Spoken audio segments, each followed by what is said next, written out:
Hey, yo, it's me, Pops Van Marmalade, and you're watching the Comics-Related Madness Network. Uh-huh. So come get some. CromCon. Hey, we want to shout out to our sponsors, Daytona Beach Comic Con. If you are a fan of comic books, if you're a fan of comic book conventions, and if you like meeting comic book creators and getting comics and comic-related stuff, then you need to make your plans to attend Daytona Beach Comic Con. This year's show is September 7th and 8th. Silverline will be there, so you should make your plans to be there too. We'll see you there.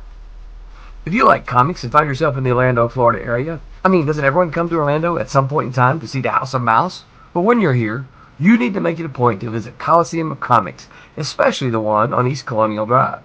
They carry Silverline Comics, even a limited edition Coliseum of Comics version of our comics. So, when you go, be sure to ask for Silverline Comics and tell them we sent you.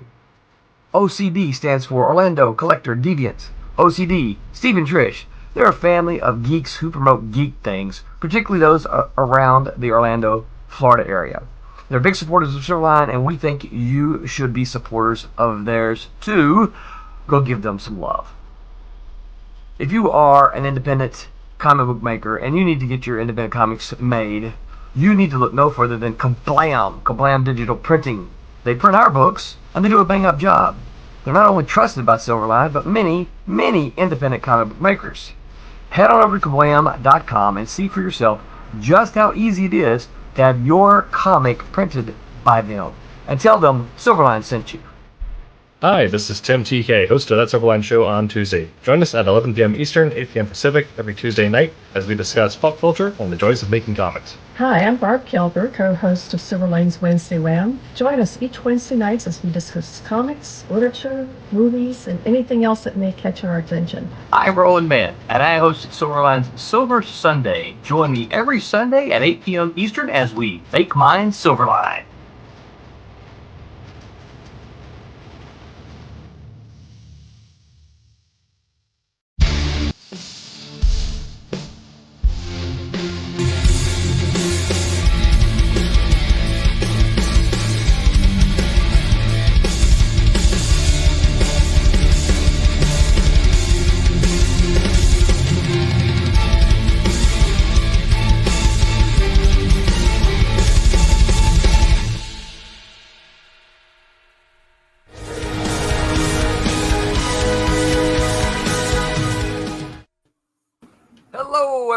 Welcome to Silverline Silver Sunday, this October 13th, 2024. I'm your host, I am Roland Mann, and I'm excited to be here tonight talking about all kinds of fun comic geeky stuff. Actually, I don't know that this is so fun tonight, but it's distribution, right? Don't oversell it. Painful. I am joined, as always, by Mr. Mike W. Belcher, that man in the mask guy. Howdy. He's wearing the logo tonight. He is wearing the logo. Yeah, sorry. Let me get. I'm wearing Halo. Yeah. Yeah. I will get that move. And of course, we are joined by Hurricane Plans. Grab the beer and run away, Mr. Thomas Formati Jr. Howdy do. Where is the doggone logo? It's called Overlay. That's what it is. What's up, Tommy? I don't know. How'd you come through the hurricane? Okay, y'all get wet? Well, did I get well? I mean, it was rainy out there. Yeah, I'm still a little tired. I'm sure you are too. Yep. Well, yeah, I got extra traveling ahead, and we're of course joined by Color Supreme, Mr. Roberta Conroy. How are you, Roberta? Hello. Hey, Roberta. Hi. How you doing tonight? You gonna color for us tonight, Roberta, and let us put it up? Sure. That would be great, because that way we will have something to look at while we talk about a very dry subject. That's right. Mm-hmm. And last but not least, we are joined by the distributor's friend, Mr. Tom Mason. Hi, everyone. So we've had a hurricane and down here in Florida, and we came through. Silverliners, a handful of Silverliners felt it. I think Jose is still without. No, we got internet. power He's got power, but he has no internet. Yeah. So, but he was right there right below. I don't know if anybody knows what Florida looks like, but he was right below Tampa, where he got hit pretty hard. Yeah. He was in that zone, the bad zone. Also, if you got power back but not internet, what's the point? I know. Well, air conditioning. Oh, right. Yeah. Sorry, I forgot. It's it is hot down here. Yeah. So we did fine. We were north enough of it where I live that our power flickered. We got heavy rains and high winds, and we lost the internet for 10 minutes. But that was it. That was the extent. You're lucky. That's yes. We are very fortunate. And here's the thing: I didn't know how bad it was until last night. And here's why I didn't know how bad it was until last night, and that's because on Friday, late Friday, of course, after working hours, I flew to Kansas City, and my very first time in Kansas City. And I spoke at JOCO convention, Jones County Science Fiction Convention. It was their first ever convention. They used to have one there years ago, but the folks who ran it stopped. And then now this new crew has picked up the torch, and they have started again. They rebranded, they renamed. So I went out there and spoke there and had a blast. Just got back today. In fact, I walked in about 40 minutes before start time here. I sent all these guys a message that said, "I'm eating in a hurry. I will be right there." So I'm kind of pooped as well for that reason. But anybody else have any exciting things happen this weekend? Not compared to hurricanes and Yeah. Well, Tom, did you do New York? No, well, I'm going to. I leave for this week. Okay. I leave for New York tomorrow. Okay. And then I'll be at the show, and Thursday and Friday, right? Thursday definitely. Okay. Possibly Friday. All right. Cool. And I'm having lunch with dinner with friend of the show, JC Vaughn, on Wednesday night. Sweet. And because there's a terrific Mexican place in near Union Square that we always go to. And you would think, I'd always heard that New York is terrible for Mexican food because it used to be, but now it's A-okay.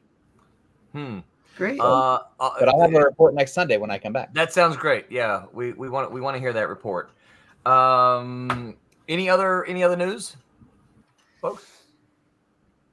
As a reminder, Beetle is still live. I'll go big on me here so you can see this beautiful cover. Look at this thing. This is a fantastic, gorgeous cover done by the folks at Kablam, of course. You guys, this thing is only going to be available during the campaign. So you'll still be able to get the book, but you're not going to be able to get this beautiful foil cover. I think, Tommy, you called this one prismatic cover, wasn't it? Yeah, that's the rainbowy kind of silver. Yeah. I mean, just look at how nice that is. And who's the artist? This cover artist is Jose and Tommy. Jose penciled it, and Thomas Formonte inked it. Yeah. and then I don't know what Jeremy Kahn is the colorist. So there you go. Hey, look at the inside back cover.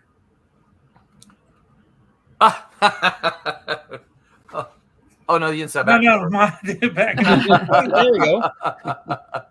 Nice. Promo. Yeah. Promo. For Kid Heroes. Yeah. I don't know. I just grab scrap paper when I run them through. I know. That's pretty funny. There's always, and this is. Like, I always try. Roland doesn't know. I always try to put some dirty comics in there just in case he accidentally shows it. No. Yeah. The funny thing is I never. Well, the first couple ones I've got of these, I did. I flipped through them. But afterwards, I'm like, you're just using scrap paper to do this, and so I never looked through them anymore. Yeah, trying to find that last one. I think I put some really vulgar stuff inside. Well, so here's the other thing that I do. Tommy. You gave them to somebody? I give them more. Yeah. In fact, I think Except for Tom, you can give them to Tom. Tom will I don't probably think I don't think Mike's got his yet, but I think I have the Switchblade. I've got it. I just haven't had a chance. I didn't actually. Don't open it up then. No. This is just on those little sample ones. The sample.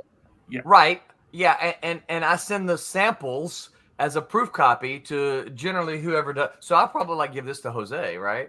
Because it's a proof copy. And he can you can still show this off, right? Without showing the interiors. So I sent this to Mike to say, hey, here's your cover that you did. And but don't look at the insides, Mike. Oh, you may not well, and I started using Post-it notes once I discovered what Tommy does. So I started using Post-it notes, and I put Post-it note on there like, this is a proof copy, right? They used to do this in the Marvel bullpen too. Glue it closed or whatever, so you don't know. Yeah. Because I've been told I don't do this enough. Hey, all of you listening, be sure to like, subscribe, follow, and share. We need all those. In fact, I've got a little thing right here that I don't think anybody else can see, but I can see how many likes that we have right there. Oh, I thought you were just saying you were number one. No. It's at the top of my screen. I thought he cut his finger. I'm sure. I can see where everybody's from, right? So right now we've got 16 from Twitter. We've got Twitch, and we've got Facebook. 0 watching us on YouTube. So we usually get our YouTube views post live stuff. So is it on YouTube or is it? It is on YouTube. Yeah. Okay. Sometimes different ones don't come through. Yes. There we go. It is on YouTube. So Roberta, what are we looking at? We're looking at Viper's page, Cat and Mouse. Nice. And that's as close to cat as you're going to get right now. Okay. Looks like he's just getting arrested. No. No snakes today. Nice expression. Talking to some detectives, I think. Right. Right. This would be the exposition scene. That's right. Yeah. Can't you? Yeah. Give me the. There. Yeah, see, she's got nothing. She's got nothing. Which one of the cops is close to retirement? Yeah. Isn't there a more exciting page, Roberta? What is unexciting about exposition? Don't even worry about that page. It's good enough. I was waiting for someone to say, but you wrote it, Roland. Yeah, all of this is your thoughts. Every page is gold. Every page is gold. Every page, it moves the story forward. That's all. There is so much happening on this page. I can't even begin to tell you how much is happening on this page. I've got a problem. Why is the one dude on the left-hand side, he's missing the bottom part of his legs? Yeah, he is. That's where the cat is. Oh my gosh, I just noticed that. He will manage. He'll manage. He's just floating in. He has benefits. This is this police station is really weird. You float in they have dry ice, right? I don't know what they got. Add in some clouds down by his feet. Yeah. Oh no! Wait, Angelo is he influenced by Rob? No, Rob draws the feet off the panel. We just don't have any legs at all. We just stopped drawing. That is weird. We would have to take another look at that. Well, we shouldn't leg shame. No, that's right. Should not leg shame. All right, so tonight, y'all, let's talk about comic book distribution, and we're not negative here. We can talk about things that are problematic, of course. But we want to talk about comic distribution. If you're an independent comic book creator, how do you distribute your book? How are Marvel and DC distributed? And probably before we get to here and now, let's kind of move our way forward in time. I don't know how they were distributed way back when. The only thing I know is the newsstand as the beginning. Does anybody know of anything before newsstand? Was there anything before newsstand? I don't know. Not that I am aware of. They used to put them in packs of cigarettes and give them out to school kids. Oh, That was in the 20s and 30s. So a quick summary of the newsstand, okay?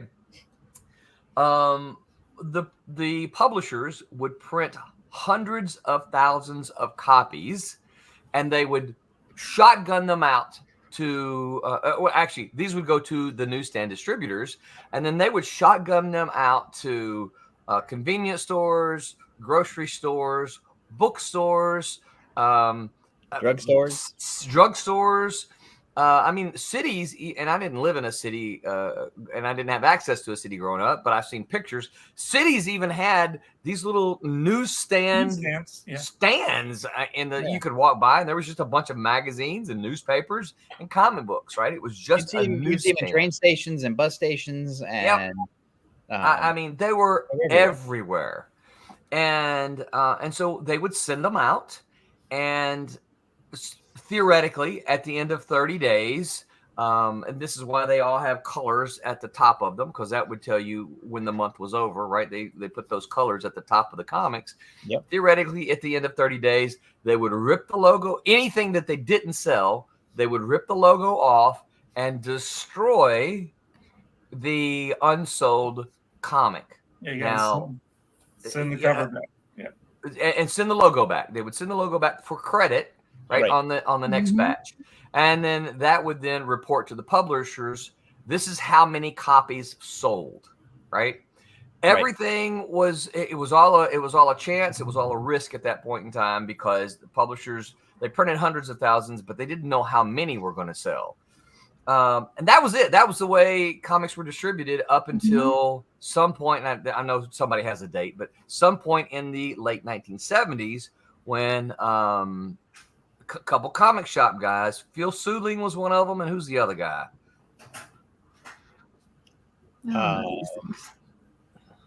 I forget. But they built their network on the Underground Comics network. Because Underground Comics were distributed through head shops by a similar non-returnable pay-on-demand system that was adapted or adopted by Phil Sudling and the other guys. Yeah, so Underground Comics would have got there first, slightly ahead of the direct market system. And the Underground Comics, of course, those were the ones that were about drugs and sex and rock and roll. And they sold within they were all creator owned, and they sold hundreds of thousands of copies. Yes.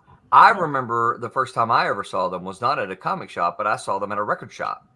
Yes, another place they went. Yes, the record shop that I bought my records from, they had a little section that had all these rock and roll comics, all these independent comics.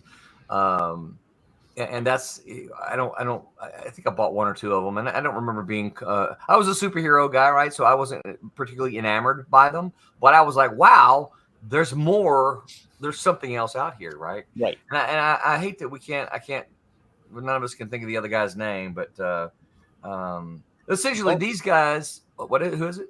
If only there was a device in our pockets where we could look stuff up. I don't have mine near me. Or of course there's Google here. I could type in, I guess. But these guys, essentially, they said, hey, we want to order a bunch of copies.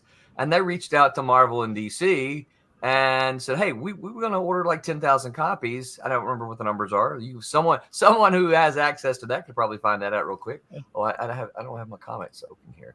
You guys leave comments if you have any information for us. And Marvel and DC, of course, were like, wait, you want to order these non-returnable?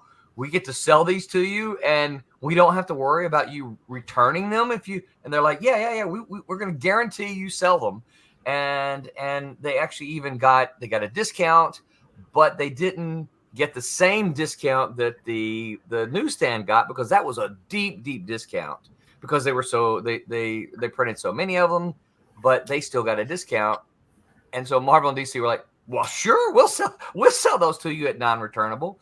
And then more and more picked up. And then, of course, you got distributors come along saying, hey, we can order them in greater numbers, and we'll move those to the stores. And that led us to approximately My memory of it is around 1988 when there were about a dozen distributors, folks like Heroes World, Friendly Franks, Comics Hawaii, Comics Hawaii, Glenwood. Capital City, of course. Yep.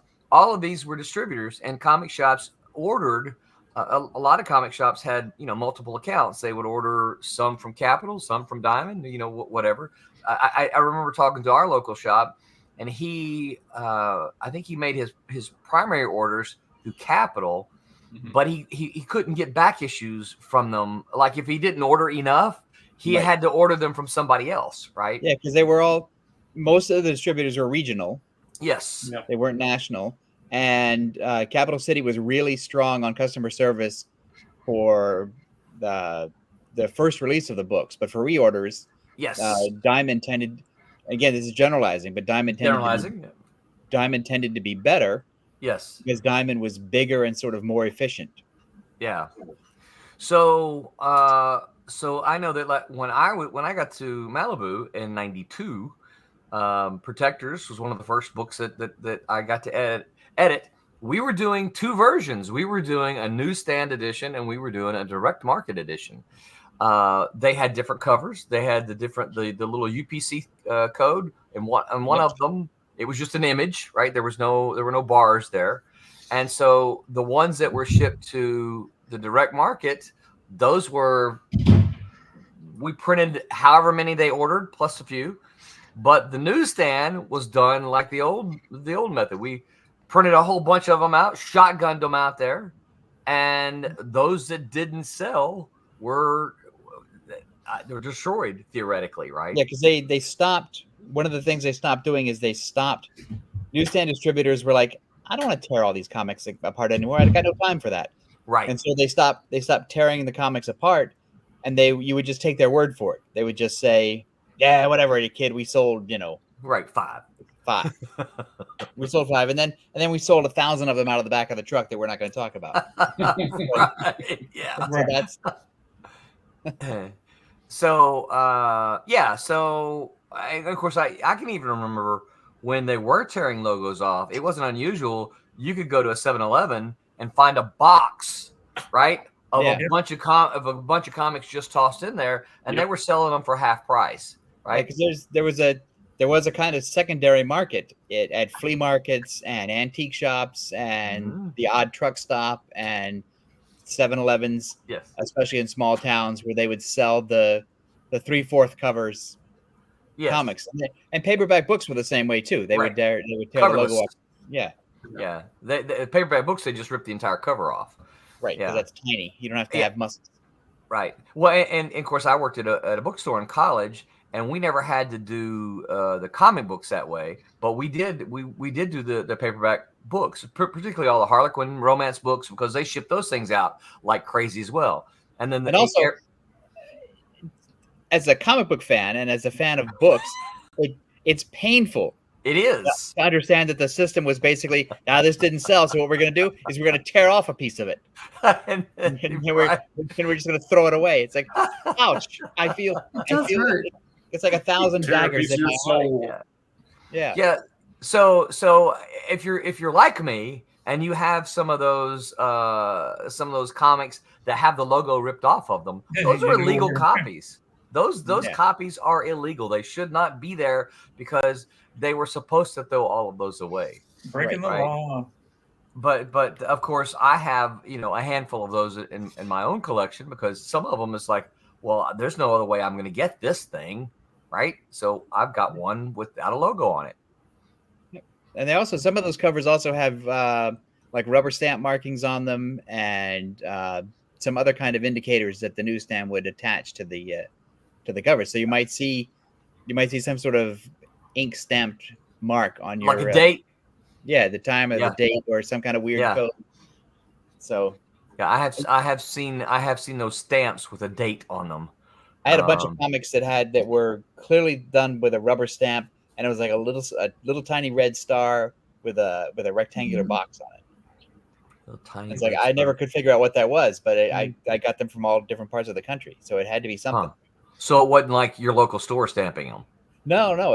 I always assumed it was the distributor from somewhere. Huh. Yeah, I don't know. Maybe somebody listening can give us that answer. You know what that is? Right. Solve Tom's 40-year-old mystery. That's right. A star, and a triangle. So I guess kind of I lay all that out there, and of course, well, all right. Let's finish it. So we had multiple distributors, right? And the newsstand eventually died. We stopped doing the newsstand while I was still there at Malibu. We just discontinued all newsstand stuff because we just weren't. I think the last time I remember, and Tom, correct me if I'm wrong, we printed like 100,000 copies of Protectors to shoot those out, and we were selling between 20 and 25,000 of those. Yes, that's correct. Yeah, and then we had dropped down. What's that? Huge. That's huge, by the way. Yeah. I remember we were happy with that. we weren't unhappy with that. Yes. But we had dropped down to I think around 17,000 or something like that. Yeah. Plus the direct market and all that. So we were like, okay, let's not do this anymore. Let's focus on these other things. Does that sound? Yes. Close and enough? Also it's close enough to be somewhat accurate. Yeah. Okay. And so, yeah, but because the thing is that because it's a for us anyway, it was a double revenue stream because we cheated the system like we always did. It's like we would have the direct market comics and we would solicit those, and then we'd have the newsstand version of that same comic, which we would also then solicit through the direct market. Right. And we would make money. We would make money in a two-part system. We had 3 parts of it. So yeah. we were making money. We were making extra money, which I don't think any of the other people were doing.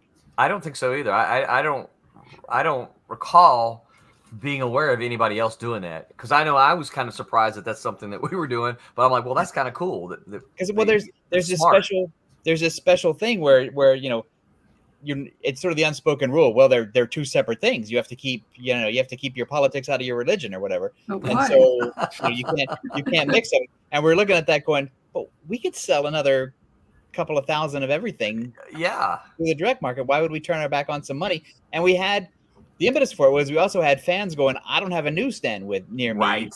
How can I get that? Get it from somewhere. Yeah. I want to get both versions. Yes. And so how would I do that? And so that's we were greedy, but also people wanted those comics. Right. Yeah. And that's a great way to do it. Yeah. So we weren't really cheating anybody. We were just offering it to 2 different markets. Mm-hmm. Right. Yeah. So we do that. The newsstand kind of effectively goes away. Then sometime early 90s, right? And then not long after that, the distribution began to collapse as well. So we had where we had a dozen or more distributors. We ended up with somewhere in the mid 90s with 1, and there are a lot of people who will they're Diamond, they have a monopoly, but from my perspective, what they don't realize is that Diamond is kind of saved comics, because had they gone out, how are you going to get your comics? There was no other way. They bought 1 or 2 of the other ones. I can't remember I can't remember all of it now. It's been too many years for me to remember that. But effectively, Diamond was the last man standing. It's not that they said, I'm going to put you out of business and you out of business and you out of business. Diamond looked around and go, wait, where did everybody go? Also, a key component of that is that Marvel bought Heroes World. Yes. Exactly. And then Marvel became Marvel wanted all the money. Right. Marvel wanted that extra 2% or whatever it was. And so Marvel took all their stuff in and went into Heroes World, which left Capital City and Diamond and the other smaller distributors sort of bereft, because Yes. Marvel was a huge percentage of the market. At least 50%. Right. And so then what Diamond did was they went around to the other publishers, and then they signed up Image, and they signed up DC, and they signed up I forget who, Dark Horse, I think. And then that sort of left Capital City with none of the major players. Right. So then Capital City closed down, and that left Diamond standing. Yeah. And so they kind of became the only show in town, and that was that way for a long time, up until just a few years ago when Lunar, thank you. When Lunar came around and said, "Hey, we're gonna join the game," right? And I've been told there's a Canadian distributor now, Universal or something like that. I have reached out to them as well, and they said they're not taking any new comics until January. So I am on their list. Hopefully, I'm on their list. I will reach out to them again in January. I've reached out to Lunar as well, and they says I'm on the waiting list, but I don't know what that means. I can't get anyone there to answer me. But so the point of all this summation is that we've seen distribution change, right, from newsstand to direct market with multiple distributors, and now direct market with no newsstand and one distributor. What's the future of comics distribution? What do y'all think? Any ideas? Any thoughts? Geekmen and the Monsters of Thunder Nerd says, "Hey there, folks. What is up, Geekmen? Thank you for swinging by." Geekmen, listen, if you got thoughts on this comic distribution, chime in. Let us know what you think. Tom, you're itching to go. Well, I don't want to. I run my mouth too much. I think somebody else should weigh in. Roberta, you have any thoughts? Well, it sounds kind of like above my pay grade, but I have been also in publishing, making magazines, and it has a very similar feel to that. So do you? I was working for one company who actually did their own distributing, and when they decided to sell that portion, that left a lot of people in a tailspin because they not only distributed, but they also did the analytics on placements within the shopping areas. So like, what you see in the grocery aisles and that kind of thing. And there's like a lot of math and, like there's thought behind what might sell there. And they can charge a fortune for it. And so like, because that was interesting because there was a point where no one was able to distribute for a while, and there was just a hole. Why was that? Because the company was losing money, so it sold off that portion, and the people that bought it didn't really know what to do with it, and so they kind of didn't understand the actual volume, I think. So it just is a little story. I'm not naming names, but it's interesting. Yeah. And it picked itself back up eventually, but I think the whole system is very precarious in its interplay because the cost of shipping is always all over the place and going up at all times. Yeah. Well, and I think we see some of this changing because the way consumers consume is also changing, right? We don't. Does anybody on here still get a newspaper? No. I used to be a regular newspaper subscriber and reader, but I haven't in a decade, right? Not on paper. I thought it was a sign that I'd finally become an adult when I had a place and I had a newspaper coming to my house. It's like, I'm a grown up. You've made it. Because look, my name is on this little sticker here, right? Somebody is bringing this to my door, like a newspaper waiter is coming to my house, and No, I agree. I had that same thing. But if you want your comic in a comic shop, there are two ways really to get it, right? The first one is you go through one of the distributors. You go through Diamond, you go through Lunar.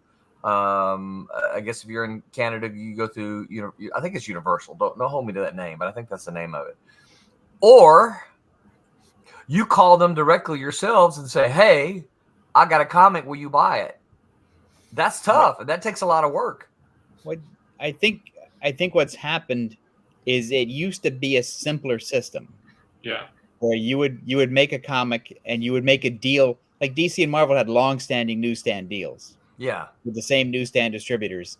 And it was just easy. You made a comic book, you put it on the newsstand. And then with the direct market, you had a deal as a publisher or a creator. You had to deal with Diamond or Capital or whomever, and you made a deal with both, and that was it. You published your comic, and it shipped from the printer to the Diamond or Capital warehouse. So once you approved it, it was done. Yeah. And now it's a lot more complicated because the industry is fractured and distribution is fractured because you can go through Diamond, but Diamond has rules about who they'll take in and who they won't take in. Yes, they do. And so does Lunar, and so does Universal, because you said yourself you're on the waiting list, which is unheard of in the 80s and 90s. That was not a waiting list to get distribution. It was not a thing.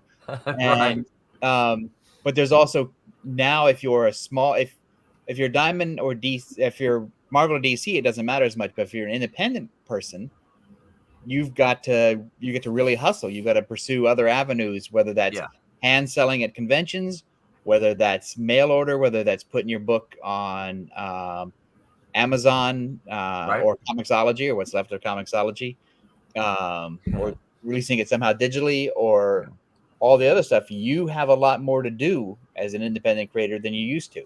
Right.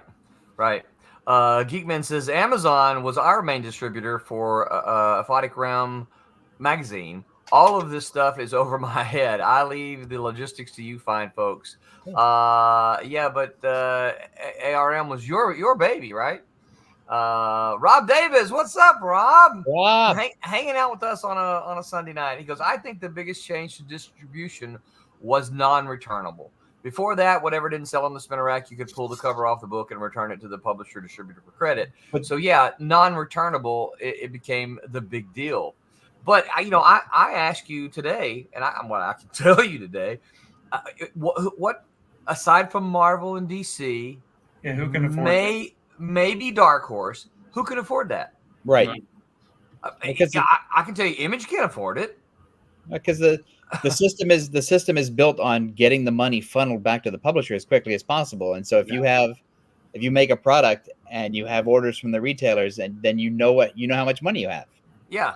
And you know what the creators are going to get paid, and you know what you're going to get paid, and you know what your overhead's going to be. And so it's easier to determine your profitability. Right.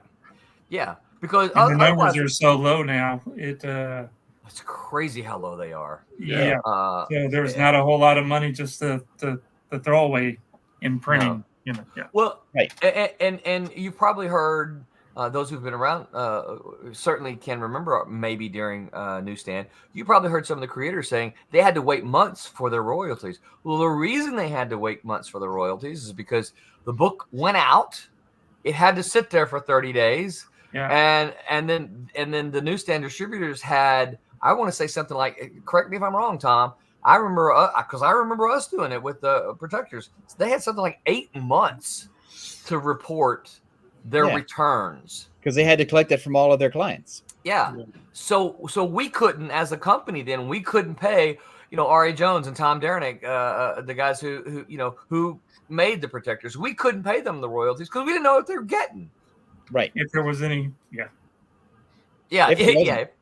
there was any. Yeah. But the royalty thing for newsstand is a fairly new thing because in the 40s, 50s, and 60s, nobody paid royalties, so it didn't matter. Yeah.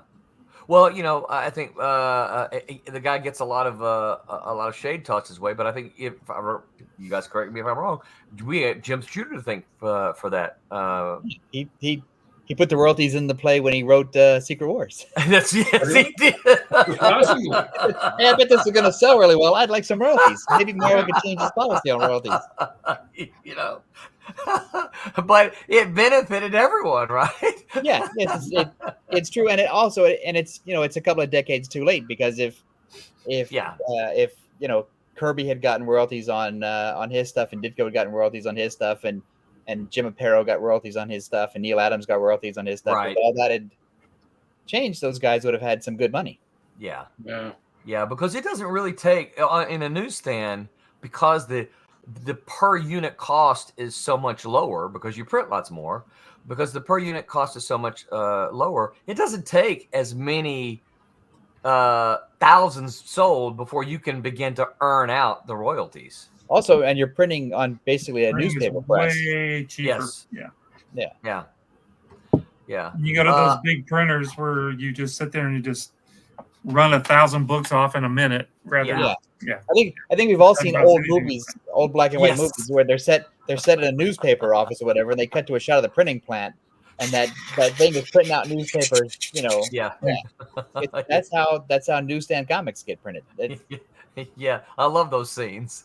I don't think anybody does that anymore. Rob Davis is on a roll here. Rob says it was also the scale of sales. It used to cost pennies a book. Now it's a lot more. It used to cost pennies a book to print. I mean, economies of scale. Comics sold in the millions, or at least in the hundreds of thousands. The more you print, the cheaper each copy. Yeah, that's right. Because you could. It's funny. I mean, my math is wrong and fuzzy, but for it to print 1,000 books, it's like $100. But to print 5,000 books, it's like $125. Right. So, it's crazy. It's crazy. It doesn't make any sense, except it's how the business is run, because that's it's press time and paper and all. You might as well print 5,000. Yeah, you got to rev up that web press. Right. It's cheap to print the books. It just costs a lot more to set up the presses. Right, because what you're paying for is the setup of the press. Yeah. Exactly. Yeah. It's like once you get it set up, you need an extra 10,000. Okay, that's 5 minutes for us. Right? Let me press stop, and then the 3,000 more printed real quick. Because the person who sets up a press, I mean, that's skilled labor. Yeah. That's not Johnny College or whatever. Yeah. That's like a real guy with decades of experience. And not only that, what a lot of people don't realize is that the traditional printing like that, they went through the press 4 times, so they had to line those things up, right? Digital printing, it's like your printer, right? Yeah. You hit print and it prints, right? It's a little more complicated than that. Those big web presses, they printed them all in line, so it was all printed together. It's not like they fed the sheet back through it. It would go. I think Charlton Comics had to feed theirs 4 or 5 times, because you could always see that it's all registration was off. Yeah, maybe back in the the color of Snoopy's nose, right? Is not here. It's over here. Yeah, because they didn't line it up. Yeah. Well, the longer those presses ran, the more those plates came out, and if you didn't have a good press guy, right, who went and correct that. Yeah, I mean, I saw it many times in newspaper. I mean, you have those first. Those first runs look really, really good, but toward the end, the press guy doesn't go in there and adjust those plates. Yeah, they're just going to be completely off. And also during at some point, I remember they stopped using metal plates for comics and they went to plastic plates. Yeah, that changed a lot. That's when you started to look at your comics like, what the heck happened to my comic book this month? Yeah. Rob Davis says it's the cost of setting up the printer. Yep. And then he said, I used to work at printer and pre-press, setting up the negatives so the color plates could be aligned properly. Right. Yeah. So it takes somebody like Rob who knows what he's doing to do that, right? Yeah. And that's where the big costs for those big presses are. You got to pay Rob, but once he gets all that set, those machines just and printing, as you pointed out, printing 100,000. You're printing all the plates. Each page, is 4 plates for the 4 colors, and then you got a line. Yeah, it's a mess. Yeah, and then you got to send everything over to the bindery. Yep. Because you're printing the covers. Just a bunch of sheets lined up, and then they put those guys have to put the all of it together. Because you're printing the covers on a separate press, and then you got to match up the covers with the contents. Mm-hmm. Yep. So of course, one of the things that the Print on Demand did for us is allow the small guy, right, to say, "Oh, look, I don't have to print 3,000 copies now," which was the minimum print run at one point in time. Mm-hmm. It's not anymore. It has come down. Anyone who's curious about that, I will tell you this: it has come down because I had to print 3,000 copies in the late 90s. In black and white, but I think because all newspapers and newsprint are suffering, I guess that's why those numbers have come down. but 3,000 is no longer the minimum. And they still want what, 500, 1,000, 1,000, yeah, 1,000 for a lot of them, yeah. But I mean, 1,000, I mean that's 2,000 different than 3, right? Well, also, I think as people printed less, I mean, nobody wants to have their, because the press is not doing anything. Yeah, nobody wants to have, because that's sort of how comic books got invented anyway. Is they, after newspapers and pulps, they still had press time. Yeah. So the worst thing you can do is if you own one of those giant presses or a room full of giant presses, is to have them sit unoccupied for a while. Sitting doing nothing. It's the same now too over at the Kablam office. Whenever we don't hear the machines running, we're like, find something to print. Yeah, go make something. Go find it, pull up a reorder that's ready to go and print it, because it's just sitting there doing nothing. Yeah, right. Yeah, you want it because time is money. Yep. Yeah, time is money. Yeah, and if it's sitting there, it's not generating you any money, no income. Right. And also there'll be times when you have too much. We always say, hey, let's make somebody happy. Find something that's a reorder that's 3 weeks out and print it real quick. Print it early, right? Yeah, print it early, get it out. I mean, while we're processing some other files or whatever. Rob says, it was amazing walking to the pre-press area in the back of the plant to see the presses whirring out books, and then by the bindery watching it stitch together the folios, trimming the pages, and then gluing on the covers. Yeah. When I worked at Hattiesburg, America, that's what they had, a big web press. They did some color, but it was mostly black and white stuff. It was neat going in that big press room to see all the big machine, that big web press. That's so cool. Does the Hattiesburg American still exist on paper? Do you know? Yeah. Does it? Yeah, Renee's parents get it. Yeah, it still comes out. Yeah. There, but also that plant also did the USA Today paper too. So. Oh wow. Yeah. All right. So they had a big account. Yeah, they had a monster account. Yeah, it was the USA Today. They had a USA Today mini office that it's not that they did any of the work there. It was just all of the they would digitally send the files to them, and they had bought right before I quit there, they had bought a big a direct to plate machine. So the files would come out, you pull it up, and they for whatever reason they were on Macs. They used Quark Express, so they'd pull it up and shoot them straight to the plates. That was really cool at that time. Quark Express is what Malibu used. Yeah. Mm-hmm. It was cool. We used to use it as a verb. Hey, these pages haven't been quarked yet. Right. No, it was good. That's funny. I like Quark. Quark was a fun program. I liked it a lot. Yeah. Great layout. It just didn't have a good preview system, so no. But actually, what found, this is something that we got off subject. I found when I started working there, it was a hard time for them to get to let you preview stuff, but there was a bunch of I think I downloaded them illegally. There was a bunch of plugins that I found, and I installed on the machine that I was using because I was doing all of the pre-production work there, and just to make it so I could load in images faster, and this, because you had to go jump through all these hoops to get images put in and all this kind of stuff. Yeah.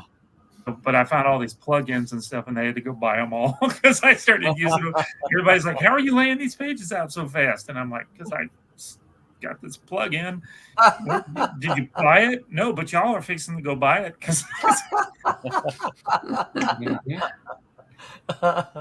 Rob says where I worked, printed mostly textbook. Agent Koepp, he joins us before we're 5 minutes before the show, right? What's going on? What's happening, Agent? Good to see you here. It's about time for Hyper Potato to show up again too. That's right. So here's the question then: is how? I mean, this is all talking about kind of how comics were distributed. It all ties into this. What is the future of distribution? And if you're an independent comic book maker, what do you do? What should some of the strategies be to get you into comic shops? You guys have any thoughts? I want to go a step beyond that. Are we still relying on comic shops? I think that's the bigger question. They're not relying on us. They to be sure aren't. honest. I mean, if you go to most shops today, their new comics, they're just sitting there. I mean, you can ask any of them, and the only ones that are buying those new comics are the people trying to keep up with their collections. Yeah. They're not reading them. There's as far as anything exciting, And then, so when you, personal experience, when you try to get a shop to put you on the shelf, they just, it's like, well, I like your book, and I said I've heard this many times. If I put you on the shelf, it's not going to go anywhere, because the people that are coming in to get those on the shelf aren't your customer. They're not looking for your book. They're looking for Batman. They've been collecting Amazing Spider-Man for 40 years, and whether they read it now or not, they're buying it for that. Hey, you never know. Somebody might come in and is legitimately looking for indie comics. Yeah, but they don't want to give you the space to do it. Right. That's what I face. Space is money. Yeah, space is money. Well, so I think, and also because things are non-returnable now. Yes, you can't take a chance, because you buy it. The retailer has to buy something in advance for a customer he doesn't think he has. Right. Yeah. And it's hard. What's interesting is you can go through and see what's wrong with the system, but there really is no one to blame. You can't say, oh, this is the retailer's fault, or this is the distributor's fault, or this is the creator's fault. It's like, no, this is the system that we're sort of stuck with. Yeah. And nobody has enough money to undo it. Right. Yeah. And so comics have missed their chance in the 90s to make a blockbuster chain. Yeah. And that once that fell apart, now this is what we're left with. Yeah. Well, they say it's the Wild Wild West. There's no cohesion. There's no cohesion. Everything's so scattered. I see in comic shops, I see a move to subscriber pull boxes. They don't order very many copies of Batman or Spider-Man. Even those, right? They don't really order very many copies to put on the shelf, because their subscribers have checked off. I want this. I want this. I want this. So they're not putting them on the shelf because their subscribers have already said, "Here's what I want." And so they order. They may order 30 copies of these numbers. They may order 30 copies of Batman, but they're only putting like 3 copies on the shelf because their subscribers already sold. They've already sold them to the folks that know we're going to buy them. Well, because the retailer's got to make his rent, and he can't depend on customers walking in and at random and picking up a random comic. Well, they're not buying extras anymore. Yeah, I can remember, and I can't remember who it was, but I can remember a retailer telling me one time, it's like, look, every book that you see out there, imagine that's $1 pinned on the wall. He goes, that's my money up there. He goes, I put all that. He goes, and until someone takes that $1 and gives me $2 for it, that's all my money that's just stuck there. It's not doing me any good. Yeah. So, and once you kind of look at a store that way, you go, oh, wow, look at all this product. That's inventory that they're carrying that doesn't do them any good until they move it. So I think one of the problems that we all make, you like how I said all of us? I like that. is that we always assume there's going to be like a big thing that comes along and shakes everything up and changes it. Because for a while, like the direct market came along, and that was going to save comics. And then, digital comics, Comixology and the like were going to come in, and that was going to save comics. And then putting comics on the internet, that was going to save comics. Right. And they're just all experiments, yeah? Right, yeah. They are. I think we're in a generation of comic book makers where the system is in such a state of flux. Yeah. That we're just in that gray area. Like, it's not going to shake out. We might be dead by the time it shakes itself out. And so, well, and I think the other, yeah, right, great. I think the other thing is, I don't think the direct market came along and went, boom, everything has changed now, right? It was a gradual change. It took a decade, right? And I think then, going from the multiple distributors to the single distributor didn't take a decade, but that wasn't a boom. This happened either, right? So I think we see these things gradually happen, And I think that's kind of why I posed the question as what's the answer? We got a couple more comments here. Let me run through these. All right, those are questions. Let me come back. Rob Davis says, I don't even go to local comic shops anymore. I used to go and browse, but there's nothing to browse to anymore. And that's, Rob, because they expect that you will pre-order what you want. Yeah. They're only buying the stuff that they know will sell. It's tough for them to experiment at all. Yeah, you're right. So I think you asked what the future is. I think the future is, so I don't know what the future is beyond our lifetimes. Yeah. But I think for right now, and for, like the next week, the next 6 months, the next couple of years, people still have to do everything. Right. You got to do as hard as it is. You got to do your Kickstarters or your Zoops or whatever. You got to try to get into the Diamond catalog or Lunar or whatever. You got to do shows to try to hand sell stuff. Go to everywhere. You got to build the stuff that Mike is doing. He's building an audience on Substack. Yep. To bring his readers in close, and I think that's the key. Basically, is instead of shotgunning your comic out on the newsstand across country, now you're basically getting your audience and bringing it in closer to you, right? And hand selling. So your audience is smaller, but they're vocal and they're yours. Yeah, and if your audience is smaller, but if you kind of they're not returnable, right? So what you move is what you move, and it's not like the newsstand that is returnable. And that's what David Ace Gutierrez. David, thanks for hanging out with us. That's what he asked, Tom. He says, our Kickstarter, Zoop, GoFundMe, Fund My Comic, Indiegogo, are these crowdfunders? Are they the answer? Well, that's the thing. No. I don't think there is a. I think that's the wrong question. And I love David. But yeah. He knows he is loved by Silverline. Well, I'm having dinner with him in a couple of weeks too. There you go. But the thing is that there is the answer. No. Like there's not a thing that's going to come along and save us. There's not a big thing that's like, oh, I found the magic beans. I think Zoop and Kickstarter and all the others, they're just a piece. Yes. They're just one thing you have to do. And I know a lot of creators are like, oh my God, I got to do one more thing now. It's like, well, yeah. Because that's what the comics industry is today. That's it. That is where we are today. It's like, okay, well, you're like, oh, well, I really want to do the newsstand. Okay, create a time machine and go back and live in the 70s. Right. I really want to. I want to get printed. I want to get printed on one of those giant presses like I see in the old movies. It's like, well, no, that doesn't exist anymore. Yeah. But I think the one of the keys, I think, is that as an independent comic book maker, is that places like Kablam have made it easier to not lose your shirt. Yes. Because you can print if I'll speak for Mike now, or for Roland, I guess. If you guys are doing a show next weekend and you need 25 copies for the show and you've only got 10, it's like, well, I'm going to call up Kablam. I guess I can't do it a week in advance because that'll make Tommy's head explode. But, you know, a couple of months in advance, you're going to need stuff for the show. Just, you can print on demand. You don't have to store them in your garage over the summer. Right. I don't have to put the 2,000 comics in where my car would normally go. Right. So it's basically real-time distribution with the press of a button. And I think that's made it easier, but you're still doing it yourself.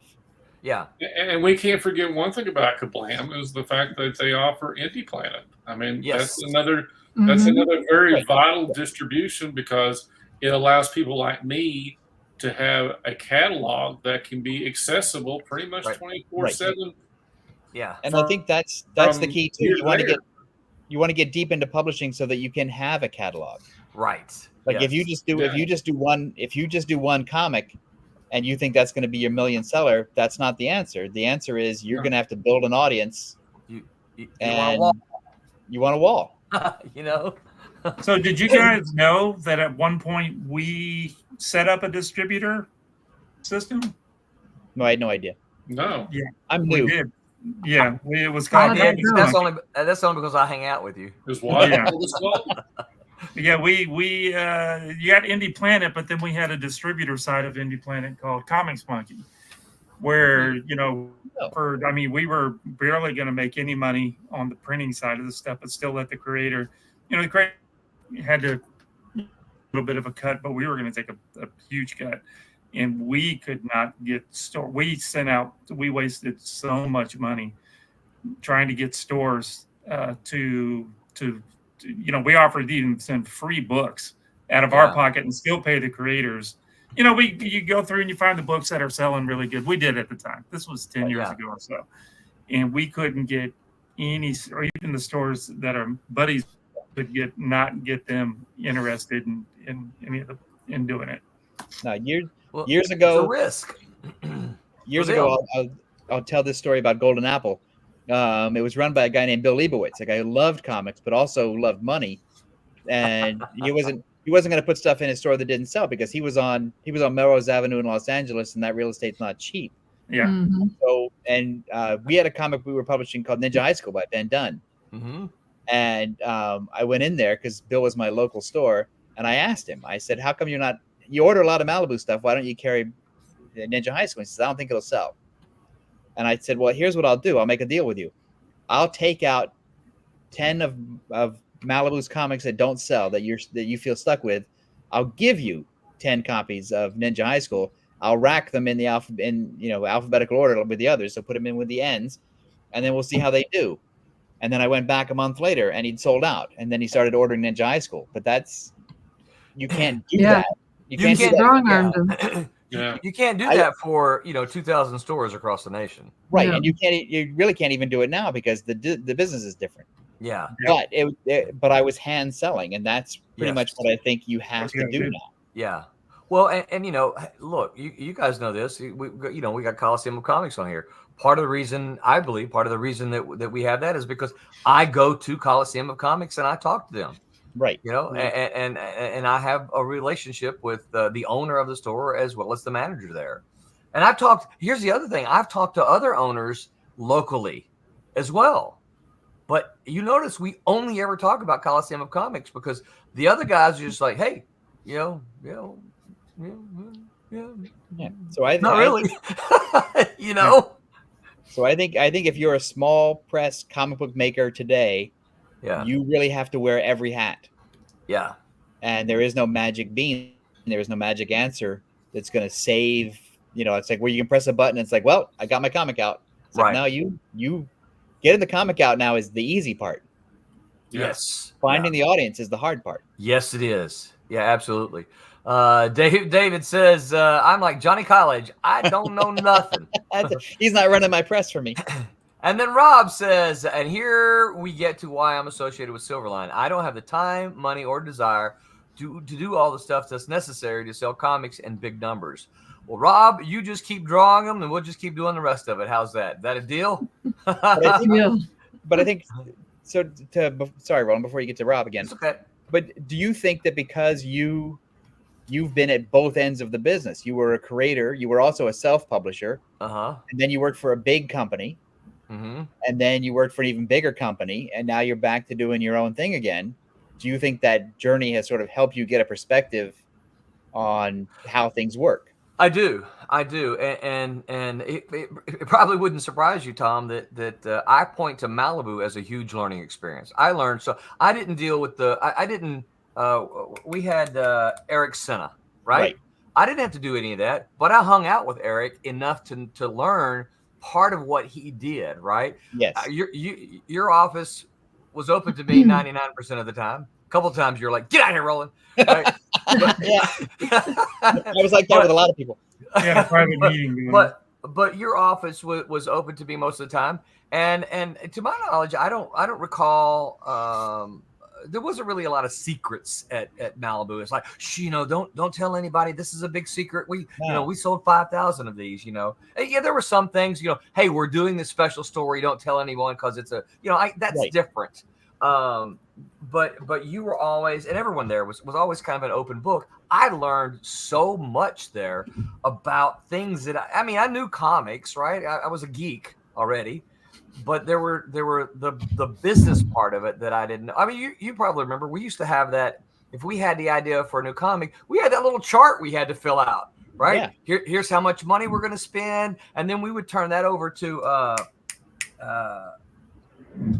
Tenor David Penner. David Penner, and he would fill in the rest of it. Here's what we, and then it was okay, well, because he would fill in the expenses part, right? The printing and shipping, and then I would have a sheet that says, "Look, Tom, this is what we anticipate this book to do," right? Yeah. And I would have known that if it hadn't been from Malibu. Well, then and then if it turns out it's unprofitable, then if we really still wanted to do it, we'd all sit around in a room and we'd try to figure out, okay, we want to do this book. It's going to lose this much money. How can we not lose this much money? Right. What's the trick or the secret we can apply to this thing? So let's put a bullet hole in it. Right. It's like, when you're a biggish company, you sort of have those options. Yes. Yeah. When you're just a regular comic book maker making your own independent thing, but I mean, the principle is the same. You still want to figure out how to do it. But no, you're absolutely right. Much of what I do now is informed by all the stuff that I learned. Well, because maybe I'm giving away secrets, but you have a group on your Facebook group of just people where you're asking advice. Yes, and I think that's cool. It comes from that. It's like, okay, I'm not going to necessarily take somebody's opinion. However, I would like 10 different opinions. Yes. Yeah. Because maybe you're thinking of something I'm not thinking of. Yes. I like that because, and of course, everybody who's part of that, I know well enough to know I don't think there will be anyone offended. It's like, here's what I'm thinking of. I want you guys to tell me. If I ignore all of you, no one gets mad at me. No, not at all. Right? It's just, but I like it because, we can get over it, right? But I like it because I can say, okay, well, I see all these things. Let me think about that. How does that play into what I'm already thinking? And it gives me something else to think about. Yeah, I love the fact that no, it's not a trade secret. I just don't want anybody to get mad if you're not on that list. What? Oh yeah, well there's that. But also the thing is a list like that can't be too big. You can't. No, it can't. You can't give everybody a voice because then you're going to get overwhelmed. It'll just be noise at that point. It's just it'd just be noise. And of course, you guys know how much I love Team Silverline, and that's where everybody's at, right? I can't. Some of those things I put into there. It's like, hey, what do you guys think about this? Or here's what, and then that just becomes noise a lot of times, and suddenly we're talking about James Bond or Star Trek. Right. And I'm y'all did not answer my question. Right. Tommy posted a bicycle video, and I'm like, Tommy, I'm trying to get an answer here. Sorry. No, I'm absolutely appreciative. Vito says, wow. I agree with you, Vito. You took the words right out of my mouth. Let's see here. Logan Kane McCullough says, taking notes for the very near future. Excellent. Write them all down, Logan. If you got questions, fire away. Let's see. Rob says, I've been producing, painting, and selling my own work for decades, selling them at shows I attend. This is not a source of any kind of way to support myself. It's tough. Yeah, I'd hate to think that the only way we sold books was at shows. Right. David A. Scudera says it's interesting how much this mirrors the music industry. All of these venues of distribution, but monetizing any single string is a struggle. Well, I mean, look at what digital did to music, right? Yeah, decimated. Yeah, it's terrible. That's why you see a lot of your artists going out and doing smaller shows, because that's where they get immediate money. Yes. Yeah. It's like they're not waiting for their streaming pennies, and they're not waiting for their album sales or whatever. Right. They're going out and they're doing a show at a venue where their audience is. And then they can't go on tour. They go on tour, and they're also hand selling. I went to a hard time with that. I went to a comedy show in Simi Valley, California last year. And after the show, the comedian was selling his own T-shirts and his own CD. Yeah, it's like that's what you got to do. What you got to do. Yeah, he probably made as much off his merchandise as he got from performing. Yeah, but he wouldn't have sold anything if he hadn't performed. Yeah, right. Yeah, no, you're right. Vito says, "What a show!" Don't forget to like and subscribe, Vito. That's right. Thank you, Tom. I appreciate that. I'm there for you, Roland. We need to remember to do that more. It's hard. Yeah. So I think that for me, I think my summary was kind of like what Thomas said is that I don't think there as much as we want there to be a magic bean, there's not. No. As much as we want to think there's something out there, all I got to do is make my comic and then I put it there, Right. and then magically all the cells appear. Yeah, well, it's not one of the there. reasons. It's one of the reasons why I don't like the Field of Dreams movie. Yeah, Because if you build it, they will come. And in comics, that does not work. We know hundreds of people who've made their own comic thinking that they're going to be successful. It's like nobody comes. Right. So yes, if you got to work. David says Tom and I are setting up a merch table after our dinner. Yes, we are. I got T-shirts and CDs. Come and see me. So what about the guy, Tom? You mentioned in San Diego there was an artist. Oh yeah. Who just, I can't remember who you said, but he just said, "Hey everybody, I'm going to be here and not at the main show. Come see me." And for an hour, he just sat up there and sold his stuff. So it was a guy who did the animated credits for Deadpool, the end credits with the little cartoon Deadpool, and he had built up a huge Instagram following. Yeah. Right. So he wasn't just showing up to do stuff. He had already had a following. Right. And he went out to his Instagram people and said, "Hey, look, I'm not going to be at the show. However, I'm going to be selling prints of my stuff. I'll be at the restaurant at the Marriott before the outdoor restaurant opens. I'll be there from 9 a.m. to 10 a.m. Yeah. Drop by." And he went over. He was at the table next to me, and because I was trying to figure out why this guy was. What he was doing. Who is this guy? What's he doing? Because now I was curious, and that's how I found out all this stuff. And so he set all of his stuff out on the table, and people showed up, like not a ton of people, but he had like 50 people. That's great. And that's worth as well, because he didn't have to pay the $50 million to have a booth.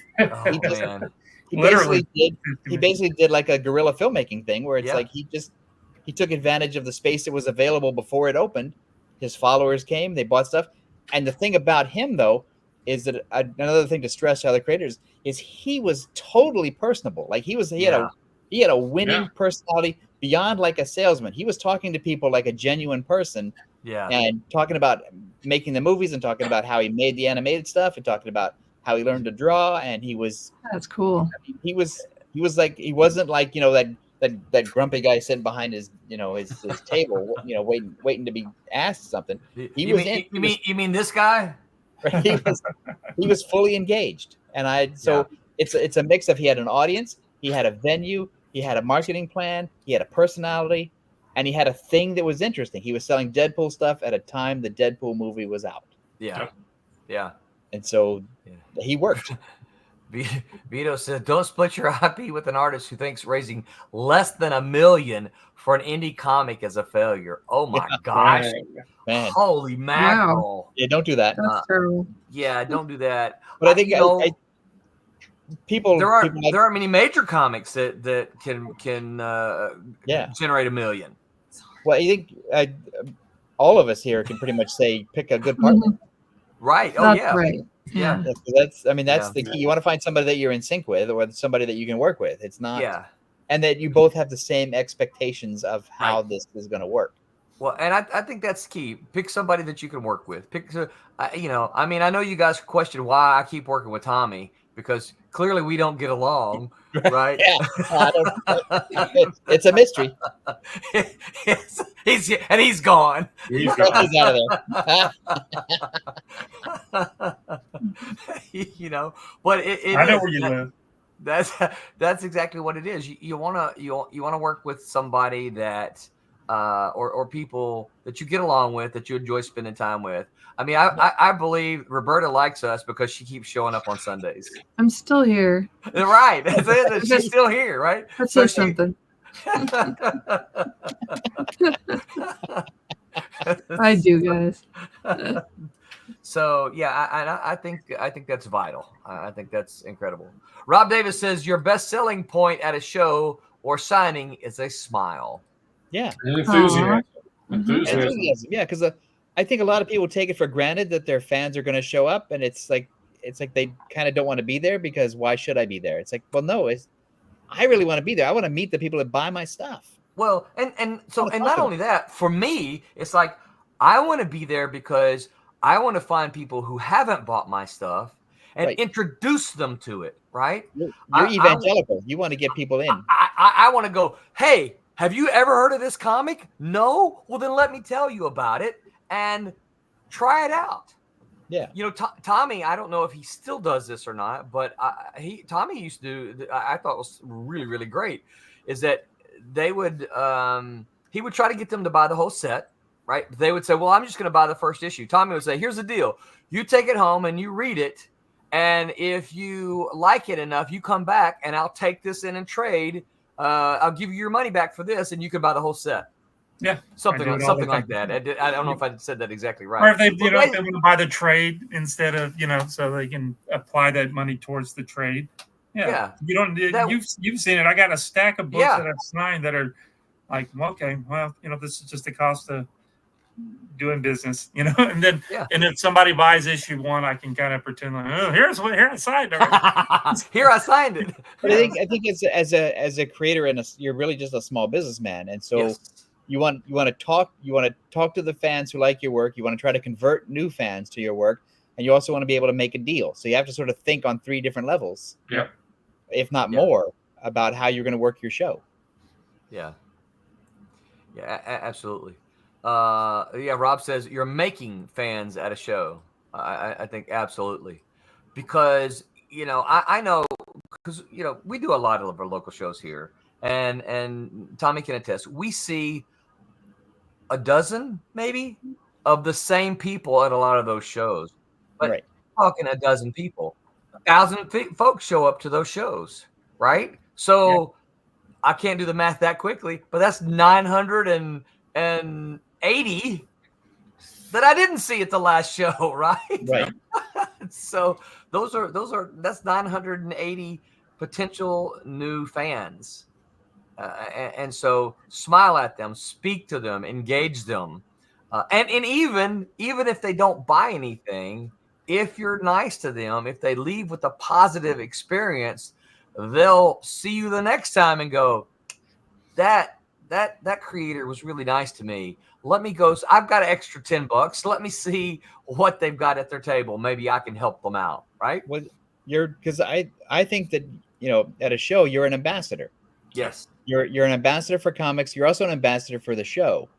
You want the people who came to the show to come back because maybe next year or next month or whatever, they'll buy something. Right. I don't want anybody to have a bad experience associated with comics. Right. Especially if they're my comics. Right. Yeah. In Kansas City this past weekend, I took stacks, right? So I had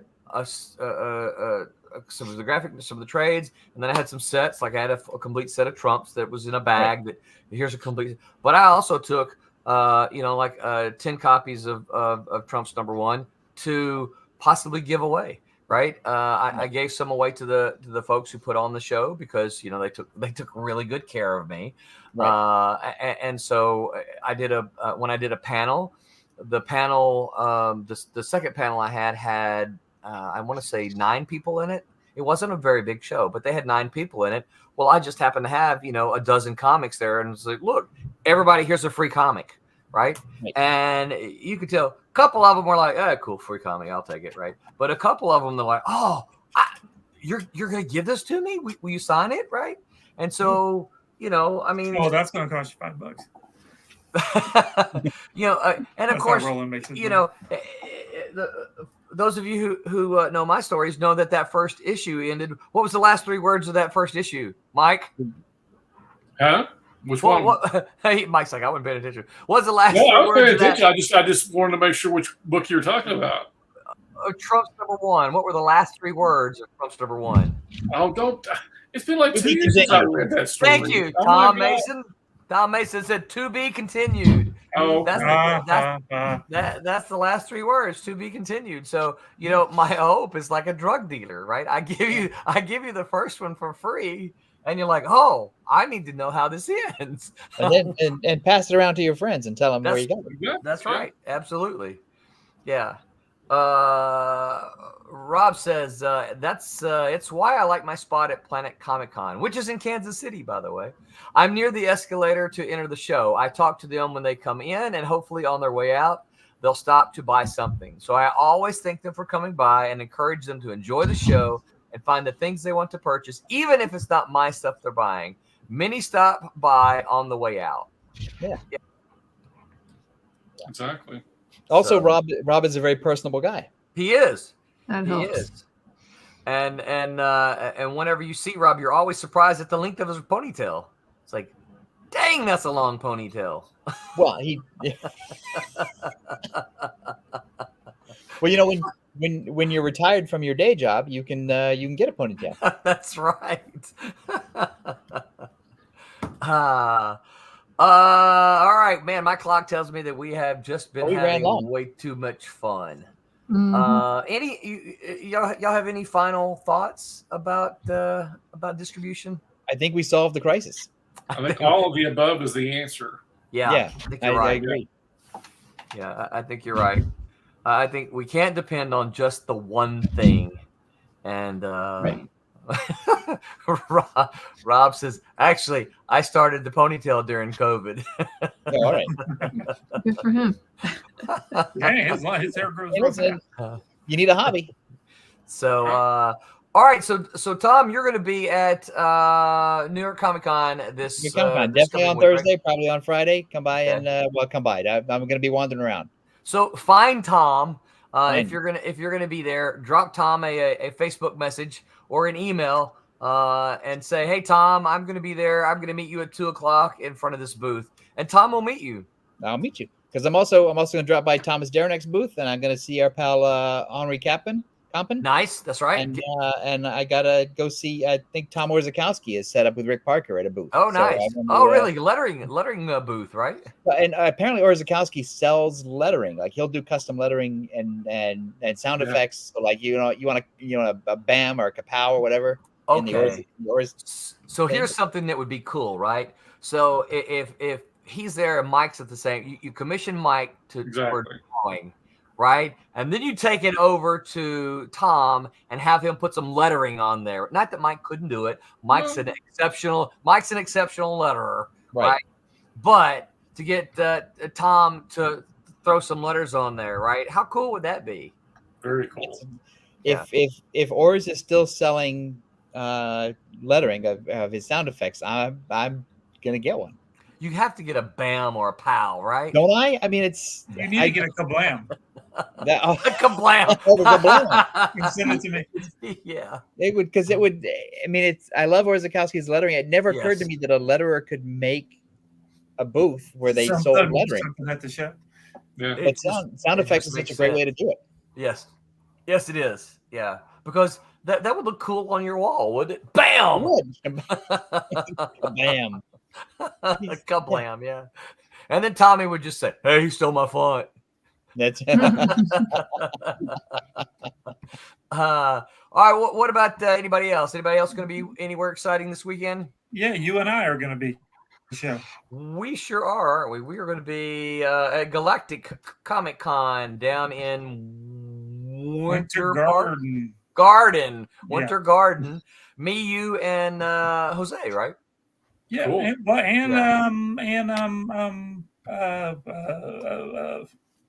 Jeff. Jeff's supposed to be there. Jeff Whiting. Whiting? Jeff Whiting Yeah. be there? Okay, real cool. I think he I'm survived supposed the to bring hurricane. books. He's bringing I books. mean, those Okay. guys at Kablam are supposed to bring books. Whoever those guys Yeah. are. I may need to talk to you too. It's Sunday, Roland. I know it is, but we just had a hurricane last week. I've been I don't doing know You that. lost some time. It's a mess. That's all right. I lost some time. All right, guys, don't forget to jump over and back to Team Beetle on Fun My Comic on Tuesday. Silverline Show on Tuesday. How to draw monster anatomy. The crew discusses how to draw monsters in comics. That is Tuesday. On Wednesday, the Wednesday Wham, going to Silverline Heroes Assembles. The host will have a chance to assemble a team of Silverline heroes to face off against a team of Silverline villains. Ooh. That should be fun to see what the Whammers put together. They should do that And with brackets. With what? They should do brackets. Like March brackets. Madness, Yeah. where they, Yeah. We need to come up with something. Yeah, we need to do that. We need to plan to do that for March Madness. Tom, remind me of that around February. Okay. Next week, I am super excited to let you guys know we are going to have a guest with us next week. Former Malibu writer Charles Marshall. You probably know him from writing Malibu's Planet of the Apes, among a whole bunch of other stuff. We're going to chat with Charles Marshall, find out what he's doing, what he's been doing, and talk with him about his time at Malibu. I know Tom worked with him a bunch there. I got to work with him. I'll say this before we get there. Charles is the fastest typer of anybody I have ever met. He types about 100 words a minute. Yeah. Which is insane for all of you typing people. I don't type that fast. No, no, I don't either.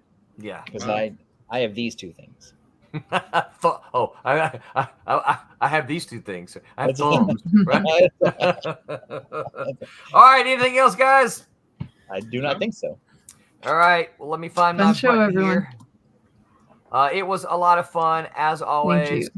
We'll see you all next week. I did want to say thanks. Well, hold on. All right, everybody that sent us good wishes for knowing that Roland and I and everybody was in the hurricane. Everybody was checking. Yeah. I appreciate that. Yeah. Lot of worried thoughts went about out you. to us, and we appreciate all that. Yep. Thank y'all. All right. See you next week. Remember to Make mine mine Silverline. Good night, everyone. Hey, I'm G-Rod. Make mine Silverline. You heard me.